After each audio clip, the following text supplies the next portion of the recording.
Record. So, hi Ajink, many congrats to you having scaled to success. Recently working in a SBI clerk and you have scaled another feather in the cap, that is SBI PO. कैसा लग रहा है इस समय? Almost feeling good. इस समय अच्छा लग रहा होगा? हाँ बिल्कुल sir, thank you for your wishes और बहुत अच्छा लग रहा है सर। मतलब फर्स्ट टाइम यहाँ पे मतलब SBI PO जैसा एग्जाम मतलब क्रैक हुआ है तो मतलब अच्छा लग रहा है। और मैं यहाँ पे बैंकिंग में आया था तो मैं टारगेट ही लेके आया था कि SBI PO ही मतलब मेरा टारगेट था, तो टारगेट अचीव हो गया है तो फिर अच्छा लग रहा है। और क्लेरिकल अभी मैं ज्वाइन किया हूँ, मतलब जो 2-2.5 हफ्ते हो गए तो फिर ये भी एक्सपीरियंस भी हो गया है कि कैसी चीजें होती है, क्या होती है। एकदम नए रहते हैं हम बैंकिंग इंडस्ट्री में और पता नहीं होती है चीजें, तो फिर अभी जब PO का रिजल्ट आया तो मतलब अच्छा लगा। और ये भी था कि जितना बाहर से मतलब मेरे पास जॉब नहीं होती तो जितना अच्छा लगता उतना अच्छा नहीं, मतलब उतना लेवल का कुछ नहीं होती है, क्योंकि आप एक्चुअल में वर्किंग होते हैं और रियल टाइम में लोगों को देखते हैं उस पोजीशन पे कैसे होते हैं। तो मेरे जो मैनेजर वो स्किलफुल है तो फिर पता होता है कि लाइफ कैसी होती है, क्या होती है। तो फिर मतलब कि एक साथ कई सारे रियलिटी का पता चल जाता है क्या है, मतलब हैं। आपके साथ क्या होने वाला है। हाँ मतलब अभी मतलब वो 10-15 सामने साल वाले बाद कहाँ रहेंगे वो विजुअलाइज कर सकते हैं आप। हाँ मतलब जो सामने वाले स्टाफ में जो होंगे ना, जो लोग भी देख रहे होंगे आपको कि यार ये at the same time clerk का पोजीशन भी है और ये PO भी ज्वाइन करने वाला है, तो एवरीवन मस्ट बी प्राउड, वो देख रहे होंगे। बट हाँ, गॉड ब्लेस यू बेटे। लास्ट टाइम भी जब आपसे बात हुई तो मैंने कहा था कि अब आप टारगेट करिए RBI ग्रेड बी, कि आपका जो मेटल है ना, you are really worth of it. तो आई बिलीव कि आप अगर एक के बाद एक सक्सेस की सीढ़ियां चढ़ रहे हैं ना, तो मैं हमेशा सोचूंगा कि आप और इससे ऊपर जाएं। तो मेरी हमेशा से शुभकामनाएं आपके साथ है, और मैं यही कोशिश करूंगा कि आप अब RBI ग्रेड बी का भी फॉर्म निकल चुका है, उसको भी फोड़ के आइए, ठीक है ना। तो वो सब तो होता रहेगा। अब छोटा सा मैं चाह रहा हूँ इस वीडियो के माध्यम से कि जो कुछ बच्चे हैं इस न्यूज प्रेप के माध्यम से बच्चे अगर जुड़े हैं, हम लोगों ने आपसे पहले भी डिस्कस करी कि एक ग्रे एरिया है जहां पर बच्चे समझ नहीं पाते कि किस तरह से बैंक एग्जाम की तैयारी की जाए। और अक्सर कई बार होता है कि बच्चे किसी भी एग्जाम की तैयारी करते हैं तो उनको क्लैरिटी नहीं होती है। मेरा पर्पस ये वीडियो बनाने का आजिंक ये है कि अगर कोई फ्यूचर एस्पिरेंट बैंक एग्जाम की तैयारी करता है और उसे अगर हम एनलाइटन करना चाहें, तो आप उसको अपना अपना अवेलेबल एक्सपीरियंस कैसे शेयर करेंगे, कैसे बताएंगे उन बच्चों को कि ये एग्जाम इस तरह से तैयारी की जाती है। मैं चाहता हूं कि आप उस एक्सपीरियंस को शेयर करें प्लीज। बिल्कुल। मैं बताना चाहूंगा कि जैसे मैंने भी स्टार्ट किया था इंग्लिश का प्रिपरेशन, तो ये होता है जनरली कि जहाँ पे हम अच्छा, कब से स्टार्ट करा अजिंक्य आपने? मैं नवंबर 2020 से।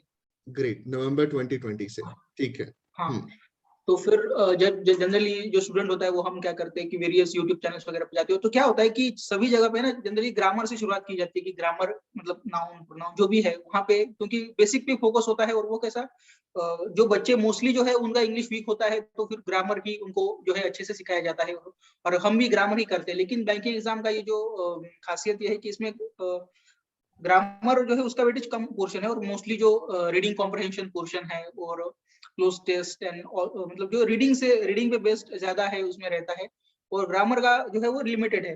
और यही है कि मतलब जब भी मैं स्टूडेंट्स को कहूंगा कि वो ग्रामर को करे, लेकिन जो इनिशियल स्टेज है एक बार आपका ग्रामर पूरा हो गया उसके बाद आप जो है ना शिफ्ट हो जाइए कि रीडिंग पे, क्योंकि रीडिंग कॉम्प्रहेंशन स्किल्स अगर आपकी डेवलप हो गई है तो फिर आप ज्यादा स्कोर इंग्लिश में कर सकते हैं।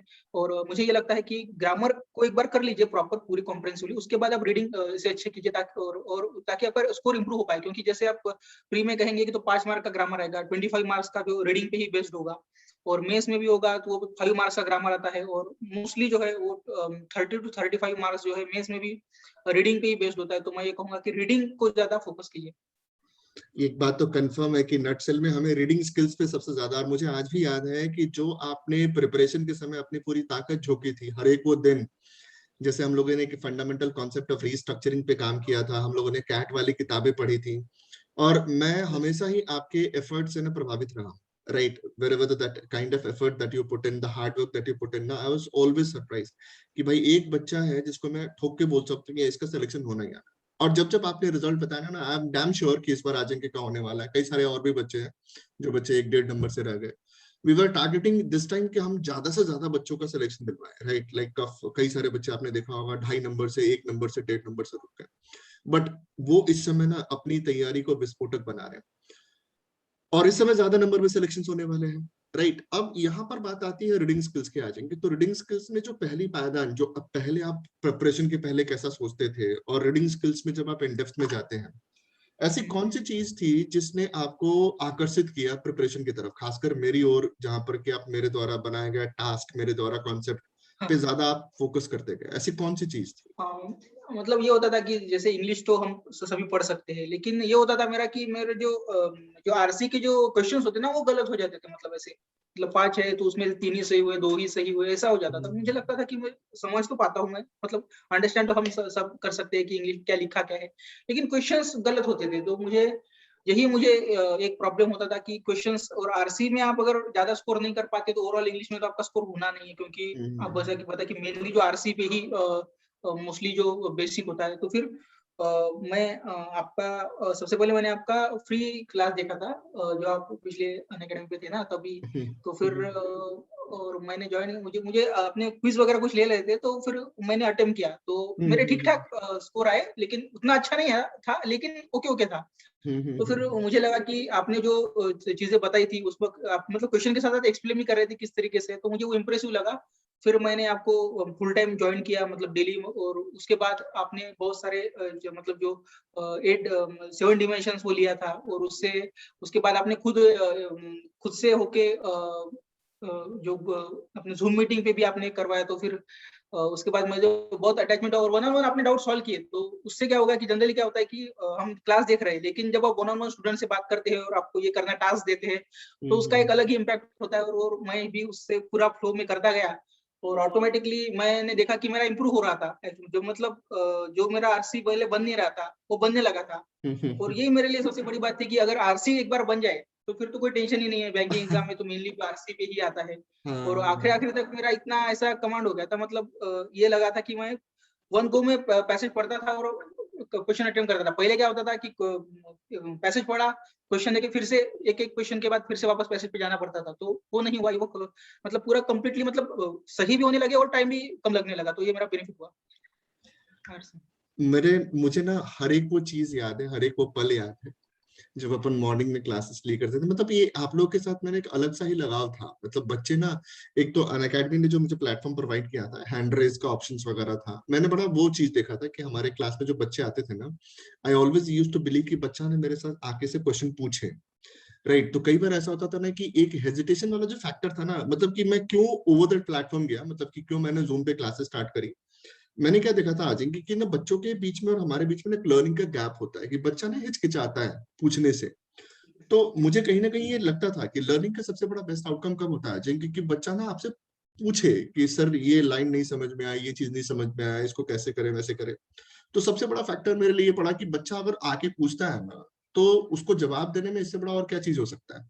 तो आपने देखा होगा अपना हर एक सेशन ना इंटरेक्टिव होता था। वो भी something like hand raise option तो उन्होंने करा, अनअकैडमी ने स्टार्ट करा। फिर भी मुझे लगा कि नहीं, बच्चा फिर भी हिचकिचा रहा है, उसको क्यों ना हम लाइन बाय लाइन। तो आपने देखा होगा कि जब जूम पे आए थे हम लोग, तो उस कैट वाली किताब को, verbal ability in reading comprehension by Arun Sharma sir, उनके नाम से आता है ये किताब। मतलब मैं तो मानता हूँ कि भाई ब्रह्मास्त्र है। मैं जब पढ़ाना स्टार्ट किया करियर पावर में 24/7 में, तो मैंने क्या देखा था कि एक बच्चा था सौरभ कश्यप नाम के, वो भी उनके उनके भैया एसबीआई पीओ में, वो खुद एसबीआई पीओ उसने ज्वाइन किया, फिर रिजाइन किया। फिर वो अभी एमएचए में है, as a like section manager के तौर पे है। तो मेरे ख्याल से लास्ट ईयर उन्होंने छोड़ के फिर एमएचए के अंदर गए थे। मेरे ख्याल से वो सेक्शन ऑफिसर है, असिस्टेंट सेक्शन ऑफिसर है वो। तो एक तो वो उस बच्चे का लगाव उस किताब के प्रति, मैं मतलब 2-3 लोगों से काफी प्रभावित हूँ कि जो बच्चा डेडिकेटेड होकर काम किया ना, उसने मतलब सक्सेस ले लिया। और उसने बताया है कि सर ये जो किताब है ना, BARC, that is Arun Sharma sir की, ये ना बाइबल, कुरान और गीता है। राइट। मीनाक्षी उपाध्याय की किताब पढ़ाती भी है। But at the same time जो मैंने पढ़ाना स्टार्ट किया, मुझे लगा था कि बच्चा अगर वो खुद करता है ना अजिंक, तो वो उससे नहीं हो पाता। वही जब मुझे फील हुआ कि नहीं, बच्चों के साथ मिलकर इसको एक एक लाइन पढ़ाया जाए तो शायद बच्चा ज्यादा रिटेन करेगा इस चीज को। और वो उसका आउटकम आप लोगों में दिखा मुझे, कि अगर मैं बढ़ चढ़ के हिस्सा ले रहा हूँ, उससे पढ़ा भी रहा हूँ, तो बच्चा खुद पार्टिसिपेट कर रहा है। बच्चा अगले दिन टेलीग्राम में पोस्ट भी कर रहा है, राइट, कि रीस्ट्रक्चरिंग का कॉन्सेप्ट क्या है, कैसे हम लोग लॉजिकल मीनिंग निकाले, यहाँ तक कि जो इन्फ्रेंस जैसे टॉपिक है। क्योंकि बच्चे ज्यादातर रीडिंग स्किल्स में एक गैप क्या देखा गया है कि आरसी का मतलब केवल पढ़ना और आंसर देना नहीं है। आरसी के लाइक पढ़ने और समझने में गैप था कि बच्चों को रिटेन कैसे करे पैराग्राफ ताकि वो आंसर दे पाए। और इसी से एक मिडिल पाथ गुजरता है कि हम एक मानते हैं कि एसएससी में जो आरसी होता है वो आपने एक क्वेश्चन देखा और आंसर जाके पैराग्राफ में टिक कर दिया, लाइन टेप दिया, लेकिन ऐसा बैंक एग्जाम में नहीं है। बैंक एग्जाम के जो आरसी होते हैं ना, purely higher dimension of reading skills पे है, एनालिटिकल थिंकिंग पे है, इन्फरेंस के टॉपिक पे है, अजम्पशन के टॉपिक पे है, कंक्लूजन के टॉपिक में है, जिसका कहीं ना कहीं जो वास्ता है ना लॉजिकल रीजनिंग से मिलता जुलता है। तो ये एज रहा हमारा किताब, जिसके तहत आपको मैं वो पढ़ा पाया, जिसके तहत आप वो सीख पाए, राइट। तो एक सबसे बड़ा अचीवमेंट था आप लोगों के साथ वो शेयर करना। मैंने जूम की जो क्लास हुई थी ना आज, फ्रेंकली स्पीकिंग वो आप ही लोग के साथ हुई थी, सबके साथ नहीं करी थी, और बच्चे अभी भी नहीं बोलते हैं। अभी भी वो बच्चे मुझे मुझे मैसेज करके बोल रहे हैं, कॉल करके बोल रहे हैं कि वो क्लासेस कब शुरू होंगी, क्लास कब शुरू होंगी।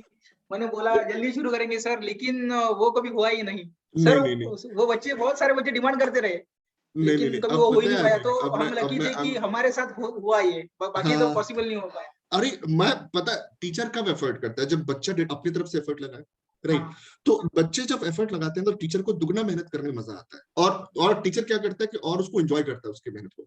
So this is what something like work together. जब आप लोग आए थे 100-150 बच्चे भी हो गए थे उस समय, और कई बच्चे ग्रुप में आते गए थे। और वही है ना कि जब लाख बच्चा, या फिर मैं कहूँ कि अगर 10 लाख बच्चे अपीयर हो रहे हैं ना, तो उसमें सीरियस हाँ बच्चे ना मात्र आपको 10,000 ही दिखेंगे। तो ये सारा कहानी चलता रहता है हर एक सीजन हाँ, में। वो तो रहता है सर। हाँ, तो वही है ना कि उसमें जो सीरियस बच्चे हैं अभी भी, now they are into it. और मैंने प्रॉमिस किया है कि हो सकता है मेरे ख्याल से 1 से 2 दिन में ना कैट वाली किताब भी और पेड कोर्सेज भी स्टार्ट हो जाए। तो मैं सारा शेड्यूल शेयर करूंगा। अब तो अपना इंडिपेंडेंट चैनल है न्यूज प्रेप करके। मतलब न्यूज प्रेप है हाँ क्या, न्यूज से प्रिपरेशन। और सबसे बड़ी बात आपको पता होगा जिनकी कि आईबीपीएस पीओ में क्या हुआ है, एक बच्चे का फैक्ट फिगर था कि सर जो जीए के क्वेश्चंस आए थे ना, ऑलमोस्ट 40 में से जो 30+ क्वेश्चन थे ना, आप बिलीव नहीं कर, मिंट में से आए थे। मिंट के रिसोर्स थे, मिंट मतलब न्यूज़पेपर, बिजनेस लाइन से आए थे, और बिजनेस वर्ल्ड से आए थे। जितने भी बैंक, फाइनेंस, इकोनॉमी और इकोनॉमिक सेक्शन के जो न्यूज़पेपर होते हैं ना, बच्चों ने पूरा सोर्स दिया मुझे कि सर देखो इस लाइन से, यहाँ पर इस न्यूज़पेपर से आ रहा है। तो समवेयर डाउन द लाइन ये चीजें ना मुझे पुश कर रही है कि अब मैं अपने बच्चों को जो टीचिंग मेथोडोलॉजी है ना, मैं अगले लेवल पे लेके जाऊं। तो आई एम इनटू इट। मैंने बच्चों को प्रॉमिस किया हुआ है कि बहुत जल्द आपको सारी चीजें एक बेहतर तरीके से मिलने वाली है, राइट। और बतौर मेंटोर के तौर पर हमारे आजिंक भी हैं, कृति भी हैं, कई सारे बच्चे जो आप लोग करेंगे, राइट। तो अगर मैं ज्यादा लंबा सेशन को नहीं खींचूंगा, राइट, नटसेल में मैं आपसे बात करना चाह रहा था कि जब आप कैट वाली किताबों को करते थे तो सबसे बड़ा प्रॉब्लम क्या होता था? What was the problem that you faced कि कैट वाली किताब को करते समय जो आपने फील करी?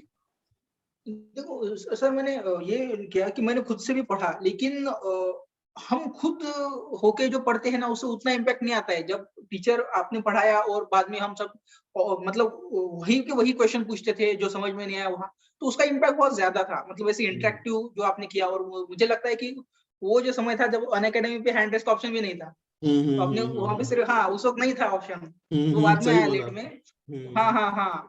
तो आपने हाँ, तो फिर वो हुआ कि बहुत ही अलग ही लेवल पे था वो। वैसे टीचिंग तो मतलब मैंने ऑफलाइन भी नहीं होती, ऑफलाइन में भी नहीं होती थी, तो क्योंकि लिमिटेड बच्चे होते थे। ऑफलाइन में कैसे बहुत ज्यादा बच्चे होते हैं, तो फिर obviously one on one attention नहीं मिलता था।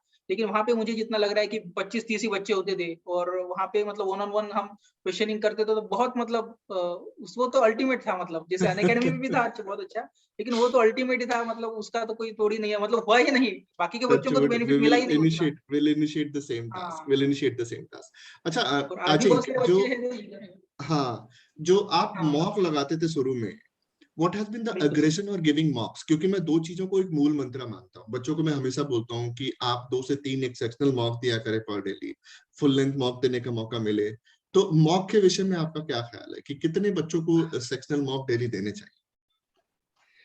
मैं तो मतलब अभी तो मैं बाद में अभी मैं डिस्कस करूंगा, लेकिन मैं जो पहले था मॉक के लिए बहुत हेजिटेंट था। मैं मॉक देता ही नहीं था, मुझे मेरे को डर लगता था कि मतलब को दे दूंगा कम मार्क आ जाएंगे, वो रहता है ना जनरली साइकोलॉजी की, हर एक तो बच्चों के मॉक देना पास। है अभी। हाँ हाँ, बिल्कुल वो होता है कि, तो फिर उसके बाद आपने फोर्स किया कि मॉक दो, आपने इंडिविजुअली बोला कि मॉक दो, इतने मॉक दो, ये मॉक दो। तो आपको पता है, मैंने आपको फिर मुझे वहाँ, वो दिन याद आ गया, मुझे वो दिन याद आ गया हाँ कि मैंने कहा कि आज मैं जब अन अकेडमी में क्लास ले रहा था, मैंने कहा आज are you there in the warrior group? तो सर हाँ, अभी मेरे को ऐड मत करिए, अभी मेरे को ऐड मत करिए, अभी 2 दिन का समय बिल्कुल दीजिए। सर। बट हाँ, सरप्राइज कि मैं हाँ तो भूल गया था, लेकिन आज ही रात को मैसेज कर देंगे सर मेरे को वॉरियर ग्रुप में ऐड करो, है ना। तो हाँ दैट वाज द डे, मुझे अभी भी याद है, राइट। तो फिर हाँ मैंने आपको ऐड किया, उसके बाद मैजिक स्टार्ट्स, आपने परफॉर्म करना स्टार्ट किया।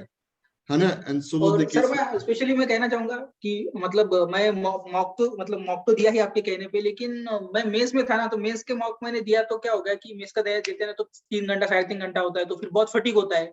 हाँ तो हाँ मैंने फिर है ना देना ही शुरू कर, मतलब हफ्ते में एक दूंगा ऐसे करके मैंने प्लान बनाया। लेकिन हाँ, आपने बोला कि मॉक दो, तो मैं आपको क्रेडिट दूंगा कि 25 दिन में मैंने हर एक दिन एक एक मेस का मॉक दिया, मतलब वाह मेरे एसबीआई शेर क्लर्क का वाह। दिया। हाँ, तो वो तो मतलब टर्न आपने बोला था दो दो दो वैसे 2 या 3 बोला था आपने, तो मेरे इतने तो नहीं होंगे, मैंने एक ही दिया। लेकिन उससे इतना भी बेनिफिट हुआ, तो फिर उसके बाद बाकी के मेंस एग्जाम दिए ना मैंने, तो फिर उसके लिए मुझे उतना नहीं करना पड़ा, क्योंकि एसबीआई क्लर्क मेंस में 25 मार्क्स और मेंस के मार्क्स पूरे, मतलब पूरा पैटर्न ही समझ में आ गया मेरा मेंस का, तो फिर वो मतलब बहुत वो बेनिफिट हुआ। बिल्कुल, मतलब आपके एग्जाम में जब बैठोगे ना, ये तो यार मैं तो डेली का मेरा काम है ये। वो होता है ना कि वो हाँ आदत सी बन जाती है, राइट? तो दैट इज द व्हाट मैं जब भी बिल्कुल सर, बच्चों को मतलब एडवाइस। वो मैकेनिकल टाइप ऐसे बन गया था, शेड्यूल ही था, मतलब जब शाम को अगर मॉक नहीं दिया ना तो ऐसा अजीब सा लगता था, खाली खाली सा लगता था, वो तो इतना मेरे उसमें घुस गया था मैं। एब्सोल्युटली हाँ आपने सही कहा। तो जब भी मैंने एक, मुझे वासु का याद है, जब वासु का जब हुआ था, वासु का जो हुआ था ना, तो अल्टीमेटली वो एग्जाम के एक दिन पहले ना 7 मॉक देके गया था, यू वोंट बिलीव इट। अच्छा। And he came with the flying हाँ colours of qualifying this SPA clerk with 82, and nonetheless he will be qualifying several other examinations also। तो वो मुझे बताया था उसने, सेम गोज विद चेतन। तो चेतन भैया हाँ प्योर हरियाणा का बच्चा था। अब हरियाणा के बच्चे ज्यादातर में ना इंग्लिश में थोड़ी सी वीकनेस आती है, अगर वो हिंदी बैकग्राउंड से हो तो। अब उस बच्चे का हाँ जो एग्रेशन था ना मॉक के प्रति, I was really proud of that guy. मतलब वो कैरियर पावर में मेरी क्लासेस लेते थे, फिर कैरियर पावर जब बंद हो गया था इधर ऑफलाइन ब्रांचेस कुछ समय के लिए, तो अल्टीमेटली वो मेरे से कांटेक्ट फोन के थ्रू, वो फोन के थ्रू मेरे से बात करते थे। सर बोलते थे कि सर मेरे को ना आप फोन पे गाइड करो, किताबें भेजो, ये करो, और सर मैं ना आपको डेली बेसिस में ये करके दूंगा। तो मुझे ऐसे ऐसे बच्चे जब मिलते थे ना, तो मेरे अंदर अजीब सी मतलब आग लग जाती थी कि यार बच्चा जब करने के लिए इतना तैयार है तो टीचर क्या करे, इसके लिए अपनी जान दे देता था। तो अल्टीमेटली हम लोग कोशिश ये करते हैं कि अगर बच्चा कोई पढ़ने वाला है ना, तो अपनी जान फूंक दो उसके अंदर, वो अल्टीमेटली बच्चा अपना बेस्ट निकाल कर आएगा ही आएगा। तो मॉक के लिए मैं कहूंगा ना कि अगर कोई भी बच्चा अगर मेरा रिकॉर्डेड वीडियो सेशन देखता है, तो मैंने एक वॉरियर ग्रुप बनाया हुआ था, आप सरप्राइज होंगे। उस वॉरियर ग्रुप में टास्क था, अमन हुए, तब्बू हुए, चेतन हुए, अजिंक्य हुए, कृति हुए, ये सारे वॉरियर्स थे। अब वॉरियर का टारगेट क्या होता था कि डेली बेसिस में आपको इतने टारगेट अचीव करने हैं। तो एक दिन ऐसा आएगा कि आपने इतने माइलस्टोन अचीव कर लिए होंगे ना, कि आपको ना हर एक को बड़ी चीजें छोटी लगने लग जाएगी। तो ये वह पूरा केस था मॉक का। और मॉक का बेनिफिट क्या है, आपको खुद दिख जाएगा। आप सरप्राइज होंगे, मैं आईबीपीएस का ही स्कोर देख रहा था, अजिंक्य ने भेजा था। एक इंग्लिश के सेक्शनल का जो इम्प्रूवमेंट था, वो सबसे ज्यादा मुझे अजिंक्य का दिखा, अभी भी मुझे वो स्कोर याद है। Ajinkya, if you don't mind, can you share your like can I share your scorecard to the student those who are there, अगर वो चाहे तो देख पाए, जिसमें आपका मतलब इंग्लिश में सबसे हाईएस्ट था। हाँ वो प्री का था क्या सर? हाँ प्री का था वो, मतलब है ना? अभी तो वो। हाँ मैं एक अभी तो। छोटा सा झलक दिखाना चाहूंगा बच्चों को। Would you like to do that, मैं शेयर करूं? हाँ बिल्कुल सर, कीजिए ना, आपके पास होगा तो मतलब मेरे हाँ, पास मैं तो अभी अभी देखो, मैं अभी मेरा वो है। निकालता हूँ उसको। क्योंकि वो चीज मुझे बड़ा प्रभावित किया कि आईबीपीएस का जो रिजल्ट आया था, और आईबीपीएस क्लर्क का भी, उसमें आईबीपीएस क्लर्क तो बहुत खतरनाक था, राइट? आईबीपीएस पीओ जो क्लर्क था वो बड़ा खतरनाक था। वो कहने का मतलब ये था कि वी वर सरप्राइज कि अल्टीमेटली आईबीपीएस पीओ में बच्चों का सिलेक्शन हुआ, लेकिन आईबीपीएस क्लर्क में नहीं हुआ, जिसमें कि हम सबसे ज्यादा क्लर्क थे। में नहीं होगा। हाँ, और वो बड़ा मुझे ना बड़ा शॉकिंग लगा था, उसमें एक फैक्टर था नॉर्मलाइजेशन का। भाई साहब मेरे मतलब मैं हाँ बच्चों को परेशान होते देखने में, सर मैं 82 लगा के आया था, मैं इतना लगा के आया था, हमारे सिलेक्शन नहीं हुए। अब हमें क्या पता था कौन से शिफ्ट में कितना टफ पूछा था। तो एक जो एग्जाम था हुआ था, वो मुझे काफी इन्फ्लुएंस करता है, कि जिसमें कि आपने शेयर किया था, वो अभी मैं आपको शेयर करता हूँ। आपका जो ये आपका स्कोर कार्ड है ना? Is it visible to you Ajinkya? है ना? हाँ है ना? करंटली। ये विजिबल है स्क्रीन पे? हाँ हाँ, अभी अभी विजिबल है, अभी विजिबल है, है ना? हाँ बिल्कुल। तो आप देख सकते हैं, मैं अभी यहाँ पे स्क्रीन को मिनिमाइज कर दे रहा हूँ, राइट? यहाँ से मैं लेकर आ गया। तो हाँ ये जो स्कोर है अपना अजिंक, इंग्लिश में 28.25। पता है अजिंक, जिस दिन मैंने आपका स्कोर देखा था ना, I was really proud of it, कि यार समवेयर डाउन द लाइन, आप देखो ना, मतलब क्वांट में 20, रीजनिंग में जो भी स्कोर हुए वो फैक्टर होता है कि भाई क्या हुआ। लेकिन एक ये आईबीपीएस पीओ का है ना अजिंक, या फिर क्लर्क का है ये? नहीं नहीं, पीओ पीओ का है, पीओ का है सर। पीओ का है क्लर्क ना? मैंने अटेम्प्ट ही नहीं किया था, आईबीपीएस पीओ क्लर्क दिया ही था, हाँ दिया ही हाँ था। हाँ हाँ। और होपफुली मेरे ख्याल से, तो एक जो सबसे बड़ा जो मुझे, मैं हमेशा मतलब ये चीज ना, मुझे हमेशा मैं बच्चों को बोलता हूँ कि देखो, अजिंक्य ने मेहनत किया, उनको फल मिल रहा है। तो आईबीपीएस पीओ में ना इंग्लिश कैटलिस्ट साबित हुई थी। क्या कहना है आपका Ajinkya? Do you really agree with it? बिल्कुल सर, मतलब एक तो था कि मतलब जो कट ऑफ कम गया है ना सर 51-50, फिर भी बहुत सारे बच्चों का नहीं हो पाया, तो ये भी मुझे लगा कि उनका स्कोर थोड़ा इंग्लिश में कम था। तो ये हुआ कि इतने कम कट ऑफ जाने के बाद भी बहुत सारे बच्चों का नहीं हुआ, तो वो ये हुआ कि उनका स्कोर कम था इंग्लिश में, क्योंकि कभी कभी कंपेरेटिवली एसबीआई पीओ ना आईबीपीएस पीओ का क्वांट और जीए ना कहीं ना कहीं थोड़ा अपसाइड पे था। तो क्वांट और जो अपना सॉरी क्वांट और रीजनिंग में, तो रीजनिंग में थोड़ा ये कम मिला बच्चों को कंपेरेटिवली मुझे लगा, और इंग्लिश जो था इजियर था, तो इंग्लिश में अच्छा स्कोर अगर हुआ है तो ऑब्वियसली आईबीपीएस पीओ का प्री क्लियर हुआ है उनका। इसीलिए मैं कई बार बच्चों को बोलता हूँ जो इंग्लिश लैंग्वेज है ना, अ cut above from among all the cut offs माना जाता है, राइट। मतलब कि एक एयरफोर्स का ये पूरा टैगलाइन है कि अ कट अबव का मतलब होता है कि औरों से बिल्कुल अलग है। और आपने इसका एक अच्छा विश्लेषण करा था, आपने बताया था कि सर लोग ना इंग्लिश को हल्के में लेते हैं, उनको पता ही नहीं है कि इंग्लिश का वेटेज अगर मैं डिस्क्रिप्टिव को जोड़ दूं तो कितना होगा। मैं 2 लाइन आपसे सुनना चाहता हूँ, कैसे समराइज करेंगे आप इसको कि इंग्लिश कैसे वेटेज देता है। इंग्लिश इंग्लिश का वेटेज तो सबसे पहले हाई एफजेपीओ में आप देखेंगे तो मतलब जो मेंस एग्जाम है उससे 40 मार्क्स का जो ऑब्जेक्टिव है, और फिर 50 मार्क्स का डिस्क्रिप्टिव, तो टोटल 90 मार्क्स हो जाते 250 में से। और वही आईबीपीएस पीओ में आप कहेंगे तो 40 मार्क्स का ऑब्जेक्टिव और 25 मार्क्स, मतलब वहाँ पे 65 मार्क्स आउट ऑफ 225 मार्क्स। तो फिर अब इसीलिए बहुत अब सिग्निफिकेंट हो जाता है और सबसे बड़ा सब्जेक्ट हो जाता है वो इंग्लिश पे। मतलब सोचिए ना कि मतलब आप दो मेंस में 90 नंबर का आपका इंग्लिश हाँ है कि नहीं आ जाएंगे। और बिल्कुल। आईबीपीएस पीओ में, एसबीआई पीओ में 90 नंबर का है और आईबीपीएस में 65 नंबर का है। 65, हाँ। यही चीज बच्चा इस चीज को रियलाइज नहीं करता है, राइट। और हम लोग हमेशा बोलते हैं कि 90% बच्चा क्या करता है, जीए की तैयारी करता है। और यहाँ पर हम लोग 10 बच्चे को 10% वाले बच्चे को बोलते हैं कि बेटा अगर इंग्लिश अच्छी होगी ना तो आप बाजी मार ले जाओगे, अगर कितना भी टफ रहेगा ना क्वांट रीजनिंग वगैरह, वो अल्टीमेटली आप स्केल कर लोगे अपने इंग्लिश की वजह से, राइट। तो अजिंक मैं क्या बोलूं, मेरे पास शब्द नहीं है आपके एफर्ट्स के लिए, है ना। आपने जो किया है really I am proud of it, and always be praising students as well कि भाई आप अजिंक को फॉलो करिए, अजिंक से सीखिए कि वो कैसे मेहनत किया करते थे। And always be proud of you for the fact that you have put in efforts and you will always be scaling the heights of success. I believe आपने आज सुबह ऑफिस से गए, उसके बाद शाम में समय निकाला। A lot of thanks to you, Ajink. And I बिल्कुल बिलीव कि बिल्कुल न्यूज प्रेप से आप जुड़े रहेंगे आने वाले समय में और बच्चों को हमेशा मेंटर करते रहेंगे। इंग्लिश के बिल्कुल प्रति कई बच्चों को अंधकार में देखा है मैंने, कई बच्चों को अंधकार में है, ट्रूली बच्चे, उनको पता ही नहीं कि अंग्रेजी में सबसे ज्यादा कमांड किसके ऊपर करना है, और राइट। सर मैं एक ऐड करना चाहूंगा पॉइंट में, हाँ मतलब मैंने प्लीज। जिनका भी देखा है कि फर्स्ट टाइम जिनका सिलेक्शन हुआ है ना, फर्स्ट गो में जिनका, फर्स्ट अटेम्प्ट में जिनका सिलेक्शन हुआ है, उन सभी का मैंने कॉमन चीज देखी, उनका इंग्लिश अच्छा था। चाहे हाँ एसबीआई पीओ में हो आईबीपीएस पीओ में, वो एक कॉमन पॉइंट है कि सबका इंग्लिश अच्छा था, तभी वो आप फर्स्ट गो में सिलेक्शन ले सकते हो, नहीं तो फिर बहुत टाइम लग जाता है, तो ये भी एक परसों पॉइंट। परसों मैं सोशल मीडिया के ऐप पे देख रहा था, क्या वाकई बैंक एग्जाम में क्वालिफाई करने के लिए इंग्लिश अच्छा होना होता है क्या। तो वो बच्चों का हाँ कमेंट आ रहा होता है ग्रुप में, तो मैंने कुछ कमेंट नहीं किया, मैंने कहा कि मैं क्या बोलूं मैंने कहा कि यही है सब कुछ, राइट। सी बिल्कुल the mains is unpredictable, you never know कि आपके मेंस में क्वांट का लेवल क्या हो जाए, रीजनिंग का। अभी मुझे याद है कि 2017 में जो खौफनाक एसबीआई पीओ ने मेंस में क्वांट पूछा था ना, वो आज तक इतिहास में रिपीट, हालांकि इस बार का एसबीआई पीओ ने क्वांट बड़ा मॉडरेट पूछा है, तो बिल्कुल एसबीआई बिल्कुल पीओ सर, के ज्यादा हाई इतिहास डिग्री नहीं था। में 2017 में बड़े खौफनाक पॉइंट थे, 67 ऐसे बच्चे थे जिनका जीरो था, राइट। तो मुझे अभी भी याद है 2017 के बाद से पैटर्न मॉडरेट टू डिफिकल्ट होने लगा है ना। तो इंग्लिश के लिए तो वही है ना कि चीजें, मैं कहता हूँ कि बच्चों आपको फेल होने की नौबत ना आए। अगर शुरू से आप ध्यान दोगे ना कि मेरा इंग्लिश ही सब कुछ है, और उसमें फ्लेवर ऐड कर दो जीए का। अब क्वांट का तो भी अपना लेवल है, आप अपने क्वांट और रीजनिंग को ना इतना लायक बना दो कि क्वांट के प्रीलिम्स में, या प्रीलिम्स में अगर क्वांट है और रीजनिंग में तो उसमें 25+ कहीं से भी खींच के ले आओ। अब ये इसमें मत रहो कि आप अल्टीमेटली एसबीआई पीओ के मेंस के क्वांट को आप 35 या 40 में से 25 ले आओगे, पॉसिबल नहीं है, रेयर है। वो अपना अपना ही लेवल है उसका। अगेन आईबीपीएस पीओ में अगर कोई टेढ़ा पजल पूछ दिया तो आप घूम सकते हैं और आपका नंबर नीचे जा सकता है। लेकिन एक बात श्योर है कि अगर शुरू से ना एकाग्र होकर अपने इंग्लिश के प्रति एक सिंगल माइंडेडली आपने फोकस किया तो आपको वो रिवॉर्ड देके जाए। और मैंने देखे हैं कई सारे बच्चों के ना आईबीपीएस पीओ में ना सबसे ज्यादा स्कोर आपके इंग्लिश में ही होते हैं। मतलब एक बच्चा था, साक्षी करके थी, वो 35 में से तकरीबन 30+ उसके स्कोर थे मेंस में। Anyhow she was not able to qualify, but the things remains कि आप अपने एफर्ट पुट इन करते चलो, राइट। ये मेरा मानना है।